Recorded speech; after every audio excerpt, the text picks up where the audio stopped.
Hello everybody, welcome to the Comic Gamer Movie Show. I am excited to talk about WandaVision episode 7. I don't know if it, breaking the fourth wall. Ooh, oh, there were some big reveals. Now I will say, ironically, like I'm conflicted about this episode. Because I loved it, but there were some disappointing things in it. But the highs were but there were some things that happened in it that were so cool. And so like, that was awesome that I'm like, okay, because, okay, this is gonna be a complete spoiler review. You guys know how I do it. I don't sugarcoat. I got no time for The only time you'll see me put out a spoiler-free review of something is if it's like a movie. That's the only time I do spoiler-free review. And that's if it's a big movie like Avengers and stuff like that. Avengers, Star Wars, you know, a DC thing. I'll try to. But this, I can't. I can't not talk about this. First of all, let's cut to the chase. It was Agatha all along. I have been humming that goddamn song since 8 a.m. Because I woke up at 8 a.m. to just watch it because I want to watch WandaVision as quickly as possible because I'm on my phone a lot looking at shit. And I knew in my mind, I was like, I'm just gonna get something spoiled. If I'm gonna be on my phone, I'm not gonna be thinking about it. I kind of did the same thing with Mando, though it wasn't as urgent because, you know, I don't know as much about Mando, Star Wars, as I do Marvel. So, but I would like watch Mando at like 11, 12. I'd get up I watch Mando like 10, something like that, 11. But I get up early to watch Wanda. Sometimes I get up at 7. Because sometimes when I go to bed at night, like, so a lot of times I don't work the next day, and I'll just be thinking about it all night. Because WandaVision, where I am in Virginia, WandaVision comes out at 3 a.m.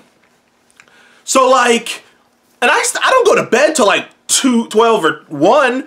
So like, in my head, I'm like, you know, if you just stay up a couple more hours, you can just watch it. Because I don't want to be spoiled because I know myself. I know I'm just going to go on fucking Twitter or something. I'm going to see something somewhere because I'm the type of guy who likes to know things. And I know I'm going to hear something. So I don't want to fucking get spoiled. So I'll wake up as early as I can physically to watch it. You know, well, not early as I can because because the first couple episodes I was waking up really like, 5 something. I was waking up at like 5 something. I'd go to bed at like 11 and wake up at 5. Now I'm waking up at like 8 or 7. But anyways, I digress. Man, like everyone thought that Agatha, the Agnes, Catherine Hahn's character was Agatha Harkness. Everyone pretty much most people kind of predicted that. But the clever thing Marvel did was they let it linger, right? Because when someone tells you something long enough and it's not happening, you start to question it, right? If someone told you that if you go outside, if you go to this, someone told you like, hey, if you go outside and pour water near your mailbox, something's gonna grow there. There's some seeds there. I put some seeds down there. Pour some water out there. Something's gonna grow there. And you go outside and every day you put some water out there and nothing's growing. Or maybe nothing's growing, you start to wonder if it's actually there. You know what I mean? Like, even if you saw him put the seeds out there, you start to wonder, well, did he put the seeds out there? I've been watering this area and nothing's growing. So, like, while everyone and their mother, if you've been paying attention, a lot of people didn't know, but, you know, which, for those people, it must have been an amazing shock. I mean, I did know because I heard about it so long ago, because WandaVision had started production. They had got their cast and everything, finished up production. WandaVision started production in 2019. Well, it was supposed to come out in December. So, you know, I mean, it ended up coming out, you know, January, but it was supposed to come out in December. So it was supposed to come out in 2020. WandaVision started production almost 2 years ago. Like, almost, like a year and a half ago. So, like, a lot of information, not like spoiler information, but rumors and information on the cast was out there. And Agatha, played by Catherine Hahn, was rumored for a long time to be Agatha Harkness. It made sense. Her Agatha Harkness and Wanda have a history in the comic books. The brooch she wore is something that Agatha wears all the time in the comic books. And, you know, so it made logical sense. But, you know, But the longer but what the thing trick Marvel did was they let it linger. So like you started to doubt I started to doubt myself. Because in the beginning I was like, oh, it's Agatha Harkness, this is gonna be some kind of thing. But I started to doubt myself a little bit because it was just like, the longer it went on, there was never any indication, at least as far as I'm concerned, there was never any hard, evident indication that Agnes is evil. Maybe it was a lot of indications that Agnes knows a little bit more than she does, but not any more than like Herb and other people reacted, you know? So like, even then it was like, and then I started going like, literally, last episode 6, started making me go down a wall, like door of like, in my head that, you know what, maybe she is Agatha Harkness, but maybe she got trapped in here, maybe she's trying to save these people, and because the look she gave Herb was a look of concern, like not like, and the look she gave Vision, I was like, I mean, she was about to break into tears when she was talking to Vision in episode 6, and like I said, there's so many things throughout the course of the show that kind of makes me go, oh, well, maybe. Like, I'm still in my mind, I'm like, she's clearly knows more than she's letting on. Perhaps she is inside the Hex, but she's clearly not an ordinary person. She's clearly got a lot more going on, and but maybe she is someone who's trying to help Wanda. In my head, I had, you know, put this thing, and then this episode just goes, what? like this episode went full heel, man. It got my ass. They got me. Because I went into this show knowing that information, but the longer it went on, the less and less I felt like, maybe she's not evil, for them to be like, ha-ha! You gotcha. And I was like, oh, fuck yeah. Oh, damn, you did get me. You kind of got me there, Marvel. You kind of got me there. Because like I said, the longer it went on, the longer the show went on, the more I went, well, maybe she isn't a bad guy.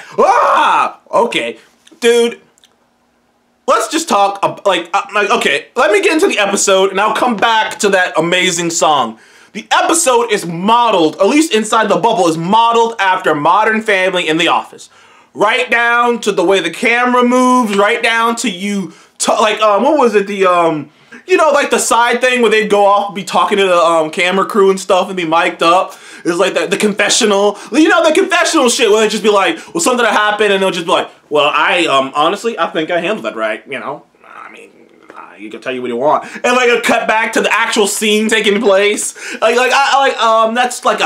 That's a classic Modern Family / Office thing, and then The Office did it too. Like, well, they'd be sitting there talking. Yeah, well, this is how I think. Like, it's classic Office things with Wanda playing the mom, and Billy and Tommy playing the kids. And there's some really funny bits in here. There's a whole bit where Wanda is just like, I'm fine, as things are glitching out, because clearly there's either two things at play. Either Wanda is losing power, or she's extended the bubble too far and she can't control it anymore.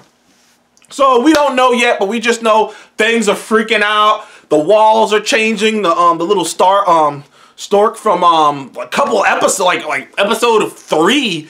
The stork from episode 3 came back, and like all this stuff is happening. The TVs is changing. Things are a bit wild right now. But anyways, Billy, one of her kids talks about how his head hurts because he's hearing too much noise, which is indication that his psychic abilities, a la Charles Xavier, and many other times. Anytime a psychic gets psychic powers in any superhero thing, anything at all, in a young age, that there's always gonna be the I heard too many voices, because they can't control it, they can't, you know, cut it out. Same thing with Daredevil, happened with Daredevil 2. You hear too much stuff, couldn't, you know, zone it out. Same thing's happening with Billy a little bit, but in his mom, you know, she's just tired, and like she's just openly talking about it. Since they're doing the Office / Modern Family style sitcom thing, she's openly talking about it. Like, she just comes out, first thing she says is, oh, what of us haven't, you know, extended the bubble of our fake universe, you know, what of us haven't done that, extended the bubble like that.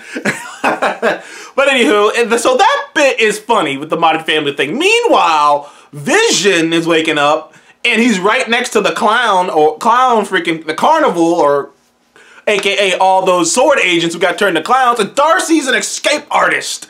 And she's just like, in this thing, eventually he wakes Darcy out of it. They go on a run to go find Wanda. Darcy informs Vision on everything. He's having some hilarious scenes too, by the way. Especially with the whole, him doing the confessional, just, think Wanda's trying to impede us from making it back home.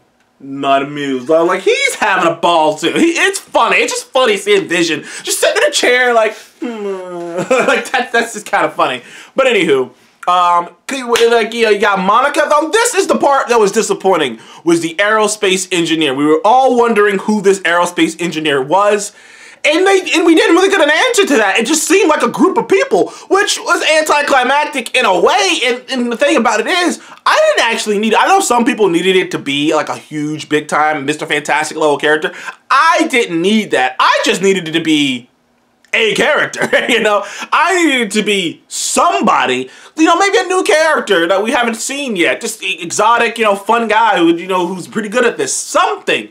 But as far as we know, it was just a group of rogue sword agents who liked Monica, who trusted Monica enough to help her out in a pinch, which made it confusing on why she said my guy and not my guys. She could have at least said my guys or my people, something, but she said my guy, I know a person. So it's like, I'm confused. Now this one, I'm gonna go a little light on because it can be remedied. This whole thing could be remedied if they actually show the person who designed it. Because as far as I could tell, it was just like they just rolled this sucker out here and they modified it to her specific, you know, request. But who modified it? Was it just them? I'm hoping that there's more to that, but it was a bit disappointing. Not to mention the actual vehicle itself, inevitably, you know, at the end of the day, it ended up being kind of useless. It was kind of useless. It didn't do anything. In fact, it could have not even been there, and we would have still got the same point we needed to. In fact, that whole section could have been cut out, and we could have got to the whole part we need to. It felt like it was just, it had to come up with a reason, a logical reason for someone. It felt like what happened is this whole plot line about the engineer was just so that Monica, a person of logic, can be in a situation where she cuts her logic off. Like, so Monica, a person of logic, would think to try to do this the safest way she possibly could until there was no other option. And like, that was it. This was the safest option she had. There's nothing else they could come up with to get in this bubble safely. And by the way, some people might get confused about the bubble. Oh, sorry. Ice is melting all around my house. Stuff's falling all over the place. Some people might get confused about the bubble. You can go into the bubble. It just rewrites your DNA when you physically walk through it, which is why she was going through all these hoops, because her DNA was already rewritten so many times, they didn't know what the hell was going to happen to her. But we do. When she goes through the bubble, like, this weird thing happens where, like, her body, like, it's her walking, but there are more versions of her in front of her and different sounding, and many voices are coming from her mom, from Carol Danvers, her talking, and she's trying to push through, and it's colorful, and it's some really awesome special effects. And like, then eventually when she's like starting to give, she might start to give up. She might start to be like, oh, this is too much. She hears the voice of Carol Danvers, Captain Marvel, say, your mother's lucky. When they were giving out kids, they gave her the toughest one. She pulled herself together. All those other forms of her swooped down. Her eyes started glowing, and she pushed through into WandaVision. It was awesome. And now she's like seeing the light spectrum. She's seeing things on another spectrum. And like I said, dude, it was cool. And notice too that suit happens to be the exact costume that Spectrum has in the comic books. In the comic book, Spectrum / Photon has a black and white suit. It's like black. It's a cool looking suit, actually. It's like black. It's got the black lining. And it's like a kind of version of that too. And the MCU loves to do that too. They love to do that. Man of Steel did the same thing where like the Superman suit is really just Under Armour. Like it's the underlinement for like Kryptonian armor. So they kind of did the same thing here. Her superhero suit is the underlining for like the protective stuff, which is something they probably do with Fantastic Four too. Now I'm thinking about it, like, god damn, that ice is just falling. But anyway, they'll probably do that with Fantastic Four too. But we'll see. Anywho, we're going. Monica, she confronts Wanda. She tells her, she's trying to tell her that Hayward's gonna come do something, that we need to, like, you need to drop the force field. Wanda don't want to hear none of it. She picks her up. She's about to slam her to the ground. She says, you're a liar for this, for Pietro. By the way, for those who want to fight me, they said Pietro was, like, everything about this episode said he was fake. Agatha controlling him. Wanda saying, that ain't your uncle. You don't know what that guy is. Vision saying false Pietro. Wanda even saying all lies. This and Pietro. So she counts Pietro in the lies. But you know, Monica has no idea what she's talking about. Clearly Pietro is something completely different. Like he's something completely different. Because like Wanda's like, nope. But anywho, and she tries to slam her to the ground, and she superhero lands, and this blue energy comes around her, and her eyes glow again. And it's like, oh shit, she's got powers. Then she starts to connect with Wanda. She starts to have a heart-to-heart with Wanda, because the whole reason Monica's doing all this is because she understands Wanda's pain. And in a way, helping Wanda deal with her pain will allow her to deal with her pain. So it's kind of one of those situations where if I can help you, if I can save you, there's hope for me kind of deals here. Like, if I can help you, then there's hope for me.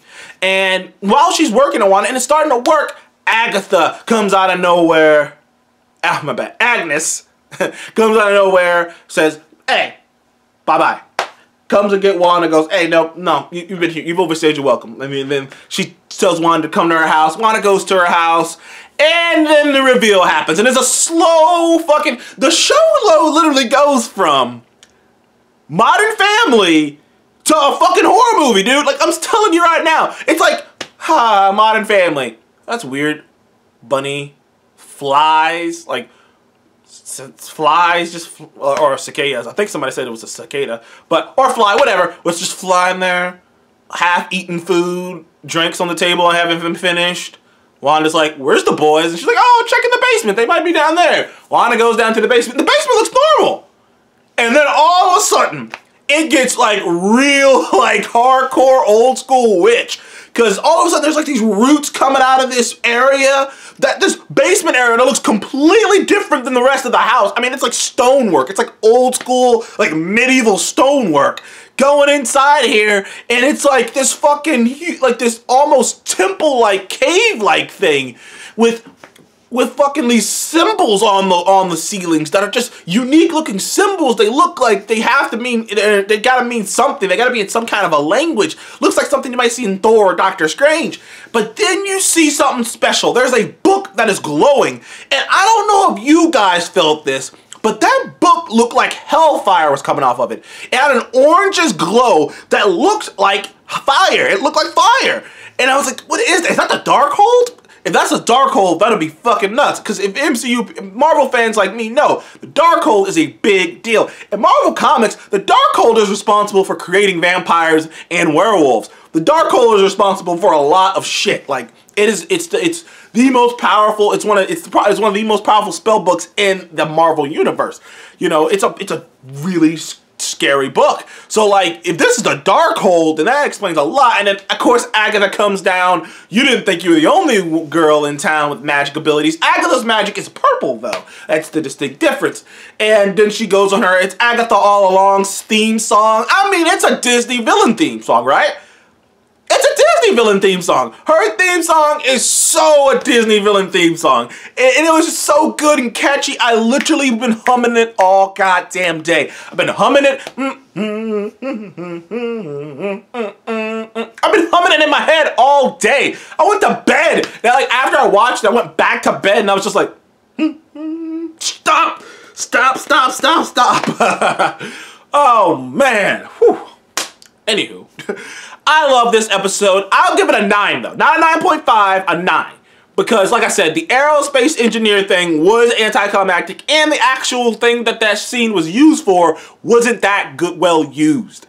It didn't do much with it. So like, it didn't really matter. It felt like it was just like, you know, set up just to give her an excuse to go through it. So I can't give it marks for that. But overall, loved it, had a great time. Thank you guys for joining the Comic Game Movie Show. Please remember to like, subscribe. And what did you think of WandaVision Episode 7?